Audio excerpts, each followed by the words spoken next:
আৰু খানাপাৰাত বিজেপিৰ বিশাল কাৰ্যকৰ্তা সন্মিলনত অমিত শ্বাহ জে.পি. নাড্ডাই অংশগ্ৰহণ কৰে 50,000 কাৰ্যকৰ্তা সমবেত হৈছে বুলি অমিত শ্বাহে উল্লেখ কৰে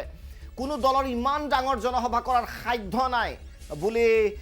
অমিত শ্বাহে উল্লেখ কৰে দিল্লীতকৈ সুন্দৰ কাৰ্যালয় গুৱাহাটীত নিৰ্মাণ হৈছে বুলি অমিত শ্বাহে উল্লেখ কৰে লগতে উত্তৰ পূবক অষ্টলক্ষ্মী ৰূপে গণ্য কৰে প্ৰধানমন্ত্ৰী মোদীয়ে 40 বাৰ উত্তৰ পূব ভ্ৰমণ কৰিছে প্ৰায় 8 বছৰত উত্তৰ পূবৰ উগ্ৰবাদী সমস্যা বিজেপিয়ে সমাধান কৰি দিছে সীমা বিবাদ নিষ্পত্তিৰ বাবে কাম চলি আছে গোপীনাথ বৰদলৈ ভূপেন হাজৰিকাক স্মৰণ কৰে কেন্দ্ৰীয় গৃহমন্ত্ৰীগৰাকী অসম শীঘ্ৰেই বানমুক্ত হ'ব বুলিও আশ্বাস দিয়ে জে.পি. নাড্ডাই আৰু কেইবাটাও গুৰুত্বপূৰ্ণ ঘোষণা তেওঁলোকে কৰে অসমত শান্তি বিৰাজ কৰা বুলি মন্তব্য নাড্ডাৰ জয় আই অসম ধ্বনিৰে ভাষণ সমাপ্ত নাড্ডাৰ কাৰ্যকৰ্তা সন্মিলনত মুখ্যমন্ত্ৰীৰ উদ্দাত্ত ভাষণ আজিৰ দিনটোক ইতিহাসৰ স্বৰ্ণীল দিল অভিহিত ৰাজ্যৰ পৰা মৌলবাদী শক্তিক উৎখাতৰ ঘোষণা কাৰ্যকৰ্তাসকলক ধন্যবাদ জ্ঞাপন কৰে মুখ্যমন্ত্ৰী হিমন্ত বিশ্ব শৰ্মাই কাৰ্যকৰ্তাৰ বাবে 6টা উপনিৰ্বাচনত সফল হ'ল বিজেপি বুলি হিমন্ত বিশ্ব শৰ্মাই উল্লেখ কৰে আৰু মোদীক পুনৰ প্ৰধানমন্ত্ৰীৰ ৰূপত বিচাৰে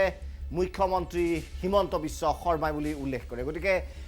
জে.পি. নাড্ডা অমিত শ্বাহ আৰু মুখ্যমন্ত্ৰী হিমন্ত বিশ্ব শৰ্মাই উদ্দাত্ত ভাষণেৰে কাৰ্যকৰ্তাক সম্বোধন কৰে আৰু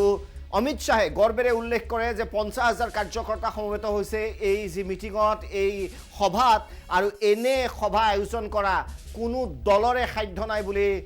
অমিত শ্বাহে সগৌৰৱে ঘোষণা কৰে